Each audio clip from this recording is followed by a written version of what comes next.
আসসালামু আলাইকুম। সুপ্রিয় শিক্ষার্থীরা,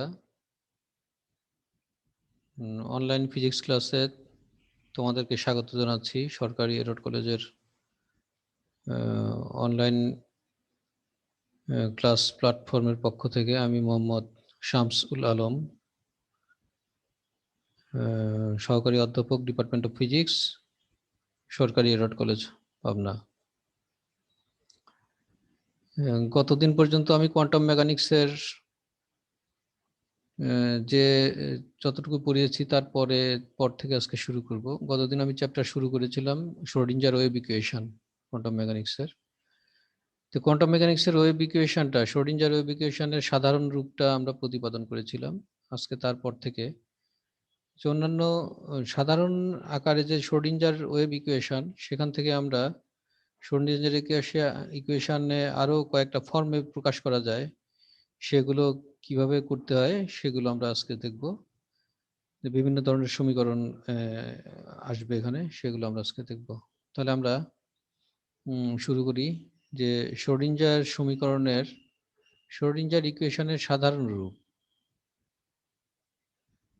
রূপটা আমরা প্রতিপাদন করেছিলাম। সেটা ছিল, রূপ হচ্ছে তোমার I h cut del psi R T del T equal to minus H cut square by 2m del square psi R T plus V r t সাই আর টি। এটা হচ্ছে শ্রোডিঞ্জার ইকুয়েশনের সাধারণ রূপ। তাহলে এটা হচ্ছে আমাদের সেই ইকুয়েশন ছিল গতদিন পর্যন্ত। এটা হচ্ছে 7 নম্বর ইকুয়েশন ছিল। তারপর থেকে আমরা ইকুয়েশনগুলো প্রতিপাদন করব। তারপরের ইকুয়েশনটা হচ্ছে সময় নির্ভর শ্রোডিঞ্জার ইকুয়েশন। সময় নির্ভর বা একে বলা হয় হচ্ছে টাইম ডিপেন্ডেন্ট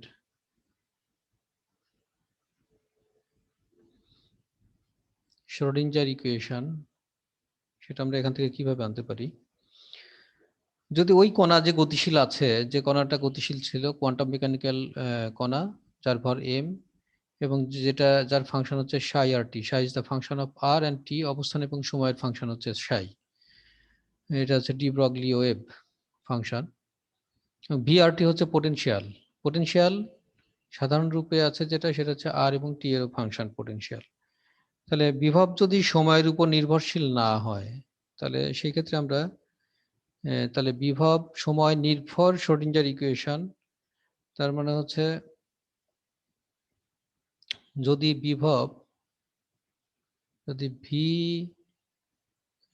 বিভব সময়ের উপর নির্ভর না করে, তাহলে আমরা লিখতে পারবো ভি ইকুয়াল টু হচ্ছে তোমার ভি অফ আর। টাইমের ফাংশনটা, এখানে টাইমটা থাকবে না, এটা শুধুমাত্র স্পেসের ফাংশন হবে। এবং সেক্ষেত্রে আমরা 7 নম্বর ইকুয়েশন কে লিখতে পারবো। 7 থেকে আমরা লিখতে পারি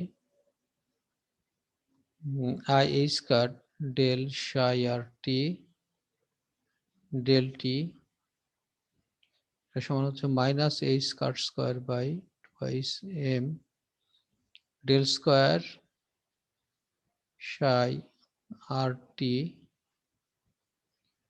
প্লাস, এখানে ভি আর টি আছে, যেহেতু পোটেনশিয়াল টাইম ডিপেন্ডেন্ট নয়, এখানে আমরা ভি ইকুয়াল টু ভি আরটা বসিয়ে দেবো। ভি আর আর সাই আর টি, এটা একটা ইকুয়েশন গেল। এই ইকুয়েশনকে বলা হবে শ্রোডিঞ্জার টাইম ডিপেন্ডেন্ট ইকুয়েশন। এটা গেল, এটা হচ্ছে ইকুয়েশন নাম্বার 8।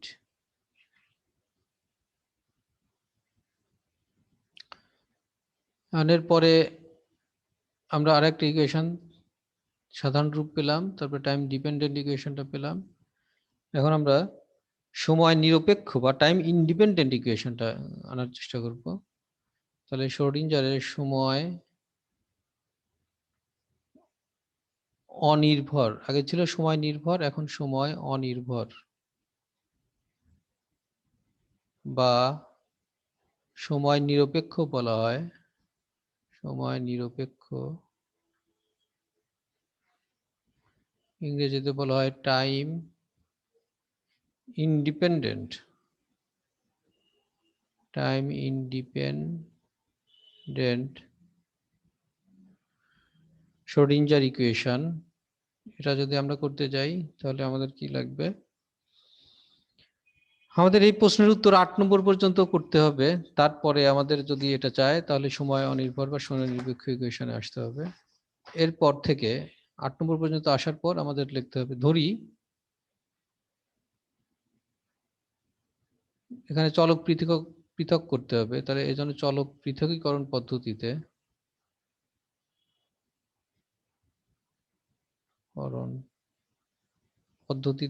পদ্ধতি যদি আমরা ব্যবহার করি তাহলে সাই আর টি কে লেখা যাবে, সাই আর টি হচ্ছে পৃথক করে ফেলতে হবে, সাই আর আর হচ্ছে সাই function of T,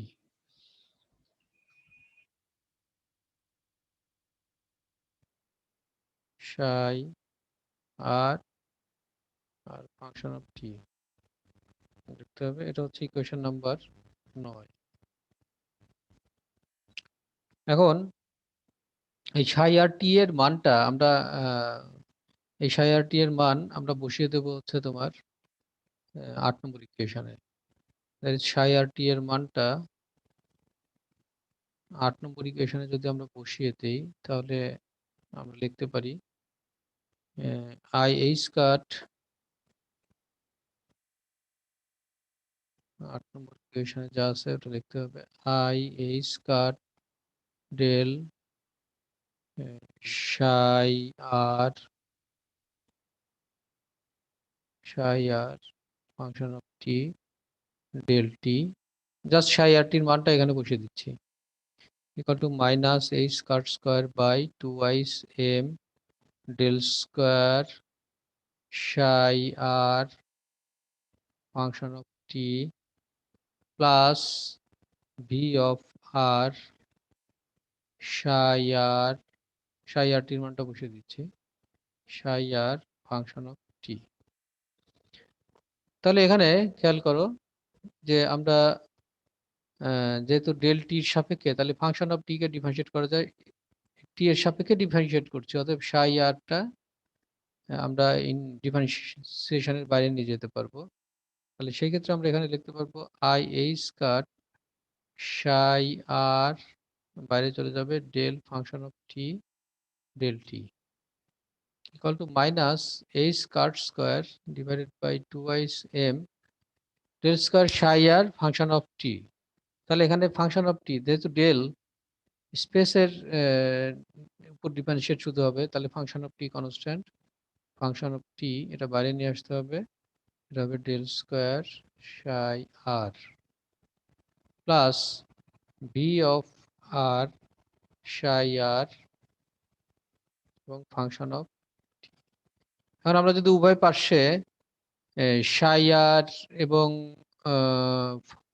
function of T F T এটা দিয়ে ভাগ করে দিই তাহলে আমাদের কি আসবে? তাহলে উভয় পার্শ্বে আমাদের ভাগ করতে হবে কত দিয়ে? 1 বাই,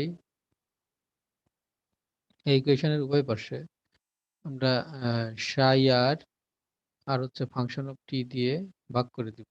ভাগ করে দিলে আমাদের এখানে আসবে আই এইচ কাট সাই আর কেটে গেল, ফাংশন অফ টি নিচে থাকবে, দ্যাট ইজ আমরা এখানে ফাংশন অফ টি লিখতে পারি del function of T del T equal to minus H cut square divided by 2m F T কেটে গেল, সাই আর নিচে থাকবে, that is del square psi R divided by psi আর নিচে থাকবে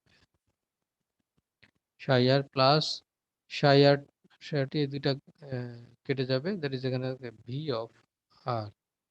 তাহলে এটা হচ্ছে আমাদের ইকুয়েশন নাম্বার 10 হলো। এখন আমরা 10 নম্বর সমীকরণের বাম পক্ষ শুধুমাত্র টি এবং ডান পক্ষ শুধুমাত্র আর এর ফাংশন দেখতে পাচ্ছি এই সমীকরণে, এবং উভয় পক্ষকে একটা সাধারণ ধ্রুবকের সাথে আমরা তুলনা করতে পারি। সেই সাধারণ ধ্রুবকটা মনে করলাম আমরা হচ্ছে ই, এনার্জি ফাংশন। তাহলে সেই ক্ষেত্রে আমরা যেহেতু এটা হচ্ছে এই বাম পক্ষটা হচ্ছে টি এর ফাংশন আর এটা হচ্ছে বি এর ফাংশন, তাহলে সেই ক্ষেত্রে 10 নম্বরের, তাহলে আমরা 10কে লিখতে পারি, 10কে লেখা যায় আর i h cut function of T del f t del t, এটা একটা কমন ফাংশন, আমরা দুটা মিলে ই লিখতে পারি, একটা ফাংশন ই লিখতে পারলাম। তাহলে এখান থেকে আমরা 9কে এইভাবে লিখতে পারি, 10কে, এটা ইকুয়াল টু ই। এবং আরেকটা ওই যে ডান পাশে যে আরেকটা রাশি আছে এই রাশিটাও লিখতে পারি, minus H cut square divided by 2 M, minus H cut square divided by 2 M del square psi R, R psi আর নিচে প্লাস ভি অফ আর, এটা ইকুয়াল টু হচ্ছে ই।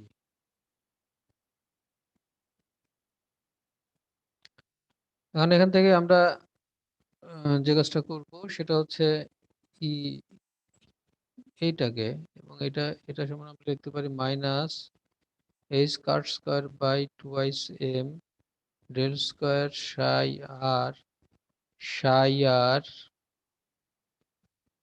Plus V of r psi r equal to E Sai r, equal to E Sai r. Psi আর দিয়ে গুণ করে দেওয়া হলো, তাহলে গুণ করলাম আমরা 2 থেকে কি দিয়ে, সাই আর দিয়ে গুণ করলাম। ও তাহলে তো এই সাই আরটা থাকবে না, নিচের সাই আরটা থাকবে না, বা আমরা এটাকে তখন লিখতে পারি ডেল স্কোয়ার সাই আর এই 2m minus A square square by 2m, এটাকে যদি আমরা এখান থেকে সরিয়ে ফেলতে চাই তাহলে 2m by A square square দিয়ে গুণ করতে হবে।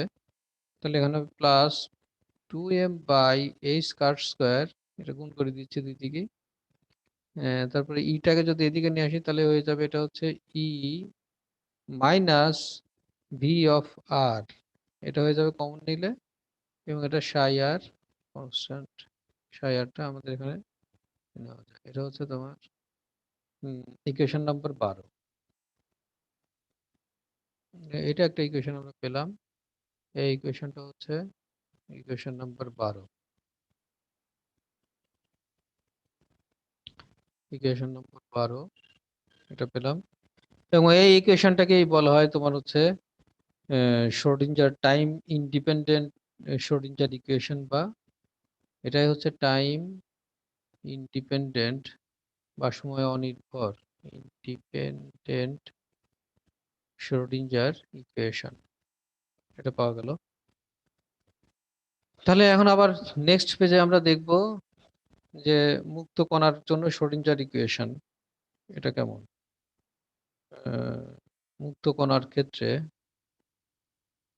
মুক্ত কণার জন্য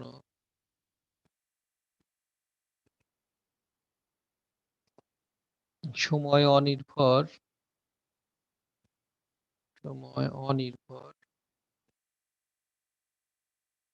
শ্রোডিঞ্জার ইকুয়েশন এটা কেমন। এটা হচ্ছে মুক্ত কণার ক্ষেত্রে আমরা জানি মুক্ত কণার জন্য পোটেনশিয়াল ভি অফ আর, এটা ইকুয়াল টু হচ্ছে তোমার 0 মুক্ত কণার ক্ষেত্রে। এটা যদি হয় তাহলে 12 থেকে আমরা লিখতে পারি, 12কে কি লেখা যায়, 12কে লেখা যায়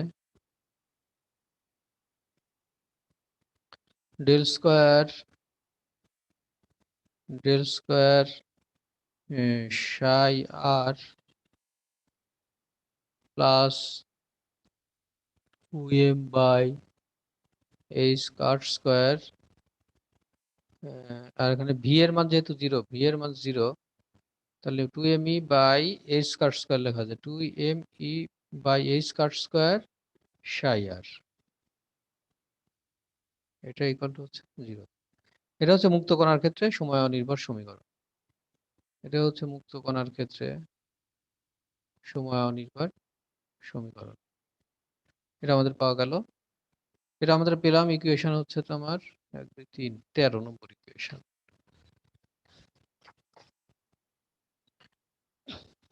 তাহলে দেখো আমরা শ্রোডিঞ্জার ইকুয়েশনের কয়েকটা রূপ পেলাম, রূপগুলো দেখি। 1 2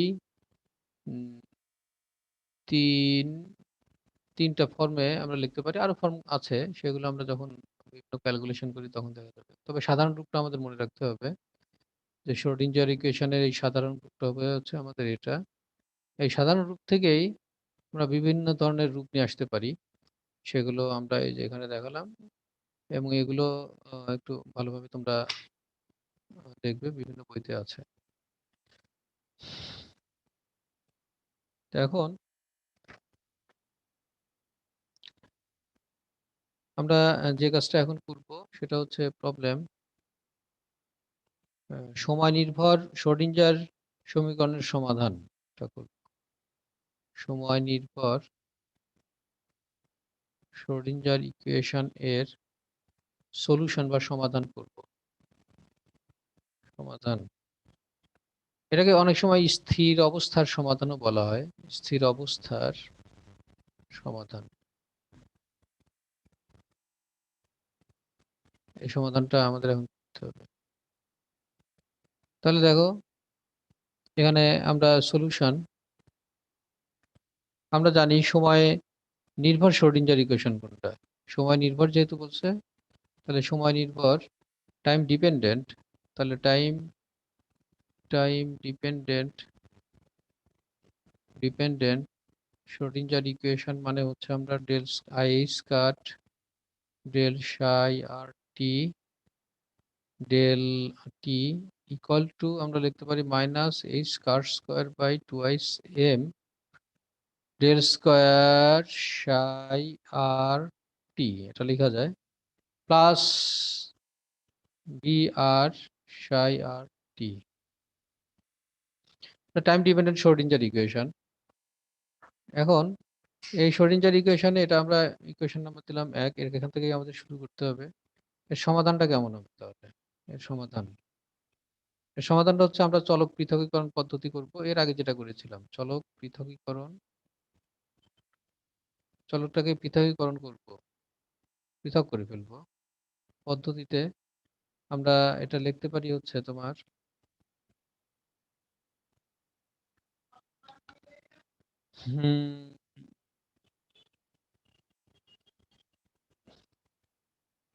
আই এইচ কাট, এটাকে, এটা টি কে সাই আর টি, সাই আর টি যদি ফাংশন হয় সাই আর এবং সাই আর টি, চলক পৃথক পদ্ধতিতে সাই আর টি,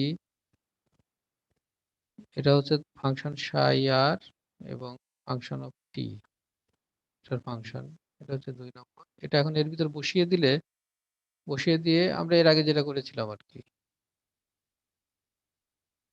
এই যে এটা চলক পৃথকীকরণ পদ্ধতি, এটা এই কাজটা এখন আমরা এখানে করব।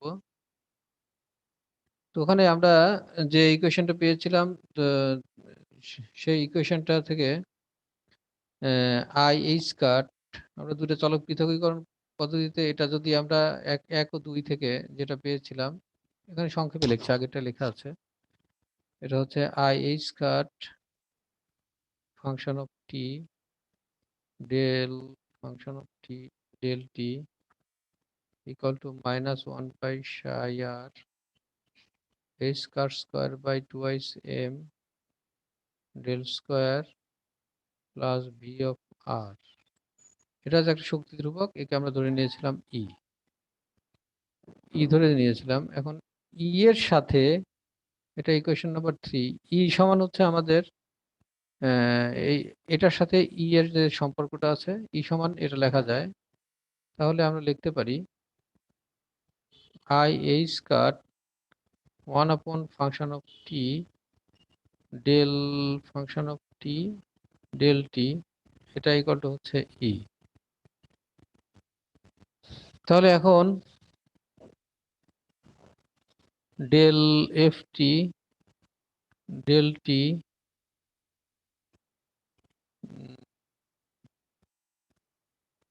না control set del f t আর নিচে এফ টি আমরা দিয়ে রাখলাম ইকুয়াল টু, এটা ওইদিকে নিয়ে গেলে পরে আমাদের এখানে আসবে হচ্ছে E by i h cut, i h কাটটা নিচে নিয়ে গেলাম, ই এখানকার ই আছে, আর এদিকে ডেল টিটা এদিকে চলে গেল, এটা হয়ে গেল। মানে একে যদি আমরা ইন্টিগ্রেশন করে দেই তাহলে কি হবে, ইন্টিগ্রেশন করলে এটা function of T 0 to t, আর এটা হচ্ছে 0 to t।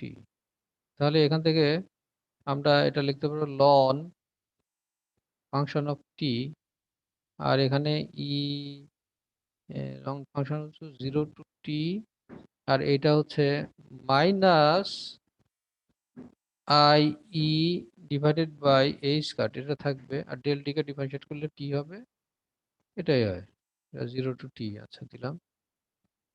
তাহলে এখান থেকে আমাদের কি পাবো, এটা হচ্ছে লন ফাংশন অফ টি, এটাই থাকছে, মাইনাস ওটা তো জিরোই হয়ে যাচ্ছে, equal to minus I E divided by h cut t. তাহলে এই দুইটাই যদি আমরা এক্সপোনেনশিয়াল ফর্মে নিয়ে যাই, তাহলে ইএক্সপি এক্সপোনেনশিয়াল ফর্ম যদি নিয়ে যাই, তাহলে লন ফাংশন অফ টি এটা থাকছে, এটা সমান হচ্ছে এক্সপোনেনশিয়াল ফর্মে, এটাকেও নিয়ে যেতে হবে exponential minus I E t by h cut, এটা হবে। এখন এখান থেকে যদি ফাংশন অফ টি আমরা এটা করতে চাই, তাহলে এক্সপোনেনশিয়াল লন ফাংশন অফ টি মানে এক্সপোনেনশিয়াল টার্মের সাথে লনটা উঠে গেল, উঠে গিয়ে শুধুমাত্র ফাংশন অফ টি থাকবে, এটা ইকুয়াল টু হবে exp exponential term of minus I E T divided by H square, এটা থাকবে। This is equation number 4। তাহলে এখন আমরা এফটি এর মান, এই এফটি এর মান 2 নম্বরে বসাই যদি দেই, তাহলে এফটি এর মান আমরা যদি 2 নম্বর ইকুয়েশনে বসিয়ে দেই, 2 নম্বর ইকুয়েশন কোনটা আছে, এই যে এটা যদি বসিয়ে দেই তাহলে আমরা কি পাই, তাহলে আমরা এখানে লিখতে পারবো সাই আর টি equal to psi r exponential form minus I E T divided by h cut, এটা লিখতে পারবো। এটাই হচ্ছে আমাদের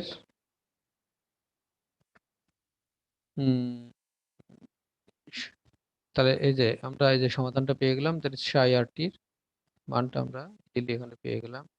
এটাই হচ্ছে আমাদের স্থির অবস্থার সমাধান, সময় নির্ভর টাইম ডিপেন্ডেন্ট ইকুয়েশনের, সময় নির্ভর শ্রোডিঞ্জার ইকুয়েশনের স্থির অবস্থার অবস্থার সমাধান।